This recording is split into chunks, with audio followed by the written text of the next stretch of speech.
Yeah, you Yeah, I've done it. It's recording. okay. Where's my notes?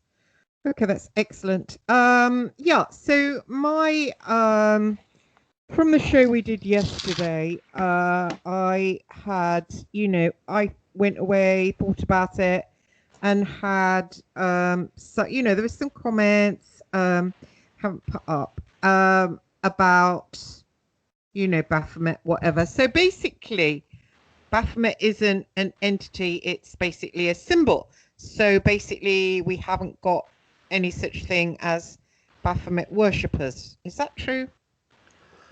Well, once again, it's like we have to look at this from a kind of an occult angle. Realistically, if you place faith in something, yeah, then essentially you charge it. So if enough people believe that Baphomet is a genuine entity, I mean, Crowley saw it as a universal powered entity. So there is plenty of it's like the sigil, it's being charged all the time. That certainly, would make it a potent symbol. Yeah. However, the history of Baphomet, as pointed out yesterday, has very little to do with devil worship and has more to do with Elvis Levi trying to sort of give us some kind of symbol to understand the connection between Catholicism and Kabbalah. Yeah. I see. However, Sorry, what did the yeah, Knights Templars do? Did they take a head of a goat or something? The goat of Mendes? nobody really knows what the Knights Templars do unless you're in one of the higher levels of masonry. Yeah. One of the things that they did do, which was written about, whether or not it's true is another aspect. But one of the things they did do was they used to piss on the cross. Oh, that's terrible. Well, it depends whether or not you believe that the cross is nothing more than a constructed symbol. Yeah, I mean, remember that at the time, there was a big problem with the Templars, a really big problem, because they went to the Holy Land, and most of them were like quite educated and sort of very intelligent people, because they came from very wealthy families, they'd been well educated, and they had inquiring minds, and they were finding out that the story about the Jesus they were told about was completely different to the story that that they found in Jerusalem. And eventually a lot of them came up, for what I understand, with a very different idea of what they thought Christianity was, which lent more towards the Gnostic idea. And in fact, quite a lot of them worship Muhammad, which was corrupted in the French courts via sort of people. What do you call it? But by the people writing the name down, they use the sort of like colloquial sort of sort of interpretation, and that's how it turned into Baphomet, how Muhammad turned into Baphomet. But the whole Knights Templar thing is it's a complete maze. I mean, the Knights Templar still exist, 100%. So they never went away. I mean, they never went away. I mean, I don't understand what they are. Well, essentially, the Knights Templar started off as a religious group, which essentially its main ethos was to be poor and to sort of provide pilgrims with protection. However, one of the things with providing pilgrims with protection was you would give gold in England, they would give you a slip of paper. You would then go to Jerusalem and then take the same gold out of the same, for what your chit of paper was. Okay, so essentially they were banking. But then it got to the stage where people didn't take the gold out, but they had the chit of paper which said was worth X amount of gold. Now, the other thing about the Knights Templar was you couldn't be poor and join the Knights Templar. You had to give up land to join the Knights Templar. So they were making money hand over fist from the money transactions they were doing by giving people paper which could then be brought to Jerusalem and then changed into money. However, they were also being offered land and money from people who were joining the order as well. So within a very short time, they become one of the most powerful organizations in the world.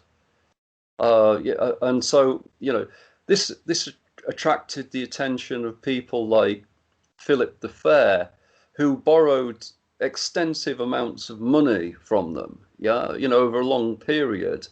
And he said to the Pope, well, I don't really want to pay him back. And I've heard the devil worshippers, okay, because a lot of them, well, their order leant more towards the Gnostic ideal of Christianity as opposed to the sort of the papal ideal of Christianity. And hence, on sort of Friday the 13th, this is why Friday the 13th is always deemed unlucky in the 13th century, a lot of them were wiped out. However, there is strong historical evidence the ones who weren't wiped out went to Europe, Scotland, England, and also America. However, my advice to anybody would be not to pursue the Templars, in all honesty. I've read dozens of accounts of people who have pursued the Templars, and it's not been good, to put it bluntly. Are they linked with the Jesuits? Well, the Jesuits are different. They came from another organization. I mean, the Jesuits, they came from another religious organization. And they were also warrior knights, but realistically, the Jesuits, once again, that's another organization which people should be, really stay well clear of, because as an organization, they are incredibly dangerous, to put it bluntly. And I don't understand, okay, so Jesuits, would you say that they're devil worshippers? I don't understand. Like, people talk about the elites, meaning presumably, and when I say meaning, the people that are in charge of Earth right now, and obviously they're not for the people, so they call them elites and say that they're devil worshippers. I mean, what are devil worshippers, and are these elites, are they devil worshippers, and who's the devil in all this? The devil, as I've said, is a very interesting character. I mean, the devil, if you read Job, the devil is selected by the god. So actually, you said yesterday that the actual devil is Iblis. No. Don't misquote me. I said that the Christian devil and Iblis are often mistaken for each other. Yeah. However, the Mohammedan religion was something like sort of 700 years later than the Christian religion, but Iblis and the jinn go back way before Christianity. They go right back to Mesopotamia. So no, I hear you, but what do these people? There's all these truthers now, and they're telling the masses that the people in control of us are Satanists. Now, what do they mean by that? Well, I think once again it's a misnomer, because it's like the Baphomet. People. You mean it's bullshit? It's not. No, it's not necessarily bullshit. It's sort of like ignorance. Realistically, I thought so. Realistically, if we look back, you can only learn from history. The controlling forces since sort of like, if you like, the reset, when Christianity came, has always been the papal forces, which essentially, if you look at the history of the papal forces, they came from the family, the Flavians. Yeah, okay. Mhm. Now the Flavians were Romans, so the Romans worshipped a plethora of gods. However, the one which was the most popular to them was Mithra.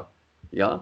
Now it's no mistake that the early churches are in the same location as the temples of Mithra.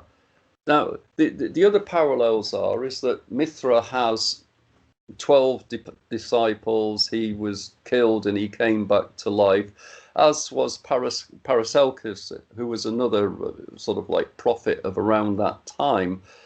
But the point is that all these, before Christianity, people worshipped a complete plethora of gods. And then it was Christianity who started saying, oh, well, this god's evil. The only true God is our God, etc., etc. And to prove it, they slaughtered millions of people. So their God of love and peace was quite happy to kill as many people as they put in Okay, front yeah, of no, it. I hear you. I hear you. However, I do think sometimes these truthers do have a point in that the controlling forces aren't for the people. I mean, we're getting these, the vaxes, we don't have good lives. The economy is, it's at 50 quid for food. So obviously, who's ever's in Well, I mean, they said, charge now of yeah. planet Earth isn't good, Yeah, isn't. but you have to go back to what I said. You have to look at who actually has controlled the Earth, since the reset. And I don't know well, who. the people who've checked the reset. What I'm talking about is the Christian era, and since the Christian era, the papal forces have controlled the population by one way or another. Really? Yeah, well, yeah. Look, The Romans? the The Romans. Romans? Yeah, why do you think it's called Roman Catholicism? Yeah, but Catholicism's been wiped out everywhere. Really? Yeah. Try going to Mexico. Try going to Spain. Try going to sort of But Italy. these are poor countries. What about, say, England, which is. England has still got a high population of Catholics. I mean, wasn't Blair a Catholic allegedly? You really think the papal forces rule this earth? Well, you have to look at the history. Well, Okay. but I'm looking around right now. Surely we'd be a Catholic country. It depends how you look at ruling. Yeah. I mean, it's sort of like it's the Catholic Church owns most of the land. Yeah. They have, their own city, Vatican City. They have sort of like untold wealth. Yeah. The Catholics influence pretty much every country on earth to a greater or a lesser degree. Yeah. One forgets that at the time of Hitler, he was totally supported by the Catholic Church. Was he? Yeah. Yeah. The people that are always connected to this, to this kind of sort of chaos. You haven't got to go. You haven't got to look far. And and if you look at history, it's quite obvious the churches rule the roost. And I don't What believe. about the Chinese? How powerful they are? I mean, they're not ruling them then, are they? Well, once again, it's like strength in numbers. Sort of like you can be very powerful, but the point being is if the whole world's against you, you're very limited in what you can actually do. Yeah, and then if you really want to twist it, how do you know that? Well, I mean, it looks to me and quite a few other academics that the Chinese model is in fact the model they're using for the whole world. Yeah, that's true. So how are the Catholics running it? How's the people? Well, I mean, if you look at it, if you look at the world as nothing more than a laboratory, Mm-hmm. then essentially there are going to be countries that you set up to sort of try your methods of mind control. I mean, and what and no greater one than that was was the the Russian Revolution per se. I mean that was the first experiment in mind control. It didn't go terribly well.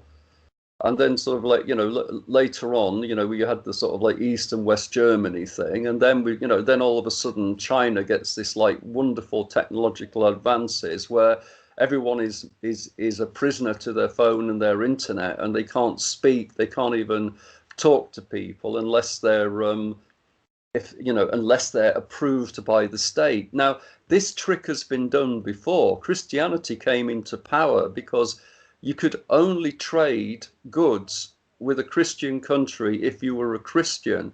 And the last traders to sort of succumb to this sort of pressure, this outside pressure, were the Vikings. So, all these tricks have been done before. And if you look at the masks, the same thing with the masks happened. It's the same thing. You're not allowed to have sex. You're not allowed to meet people. You only have to fit our sort of method of control. This mirrors early Christianity. You can tell a tree by the fruit it bears, and essentially, if you look at all the control, it mirrors early Christianity. So, what entity does it serve? The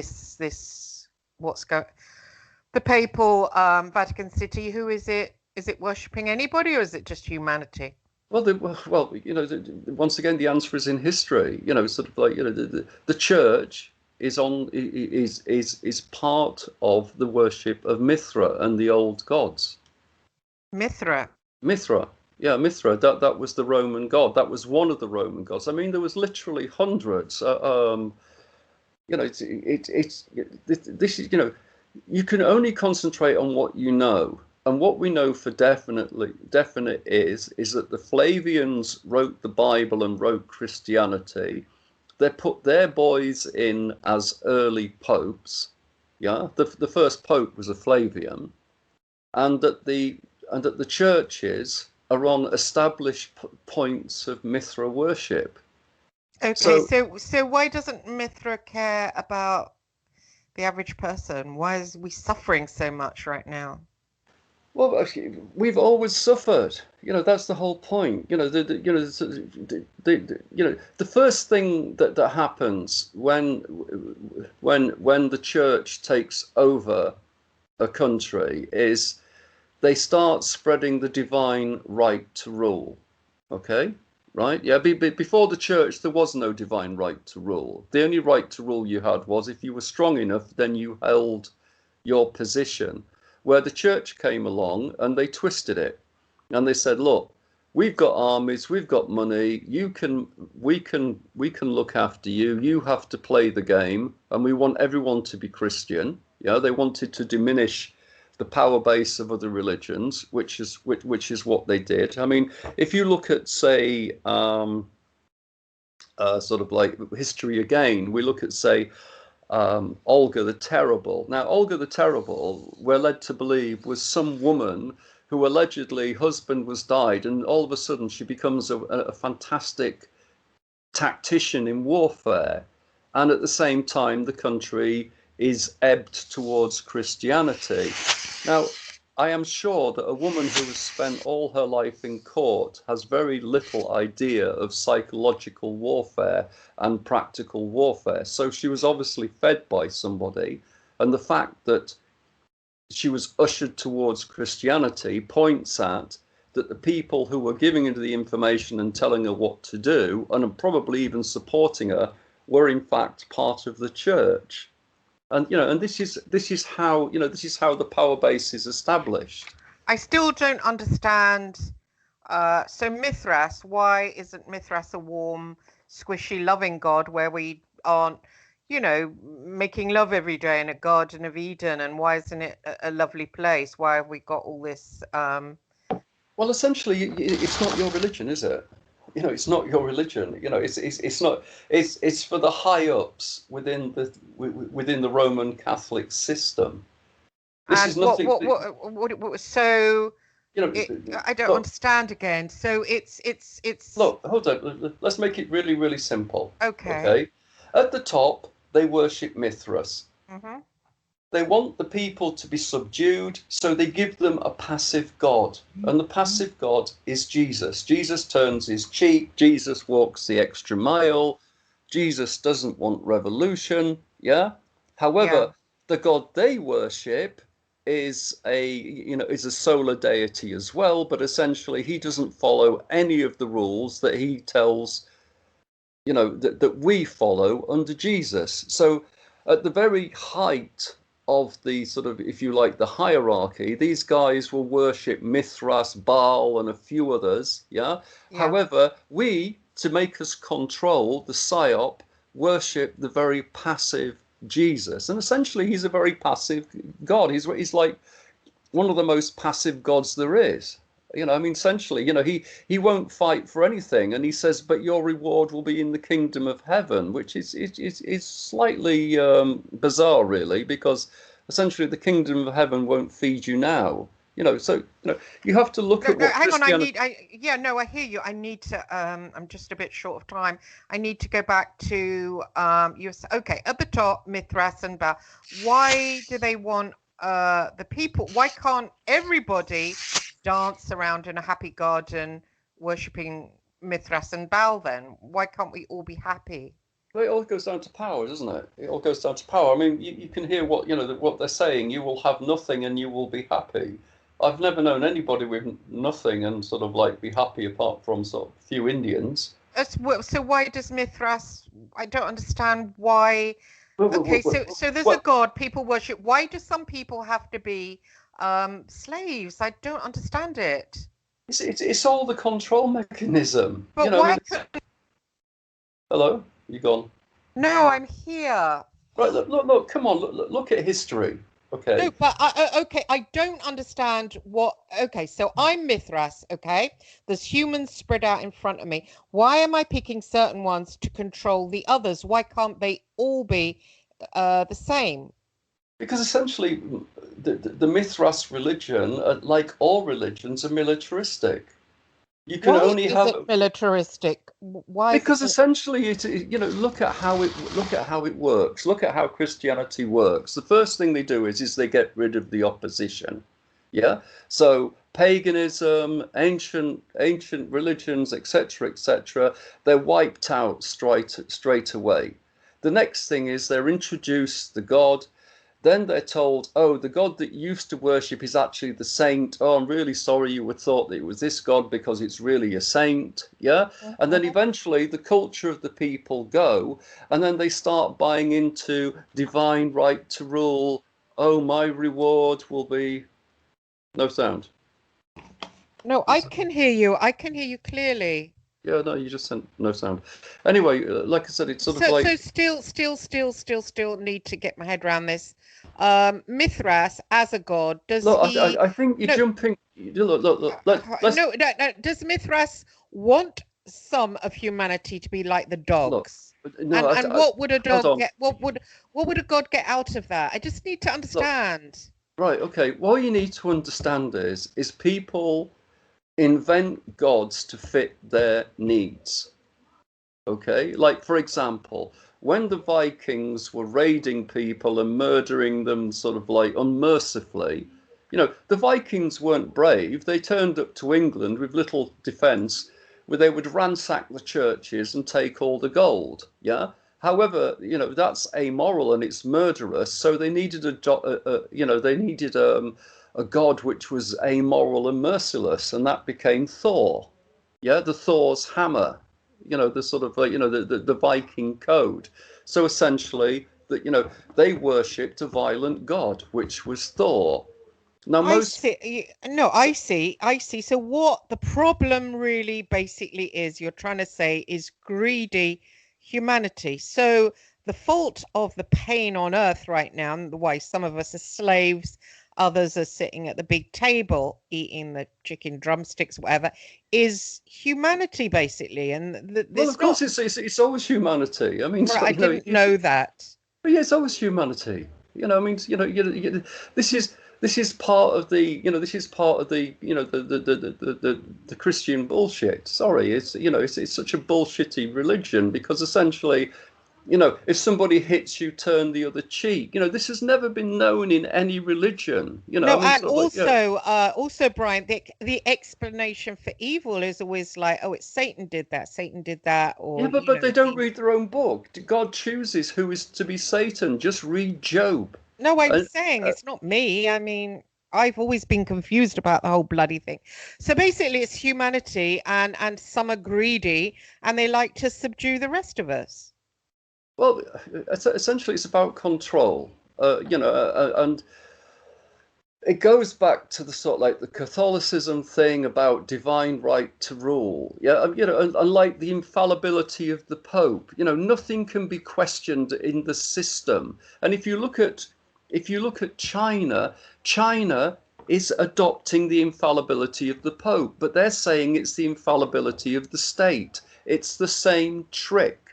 Yeah, it's Mm. the same trick. Like the gods have very little to do with how humans behave. Yeah, sort of like people will select a god which they can assimilate to. Yeah, and Hmm. then they use all that energy and they use all that dedication to if you like pacify their god or pacify their belief system.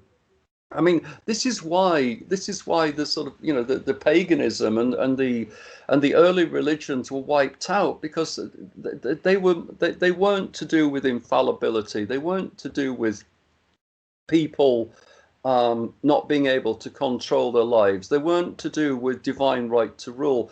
They were to do with living as a community, especially the North American Indians. I mean, once again, we have to use the most recent history. The North American Indians were like incredibly civilized compared to the whites that came over. They had what they called circles where they would discuss things.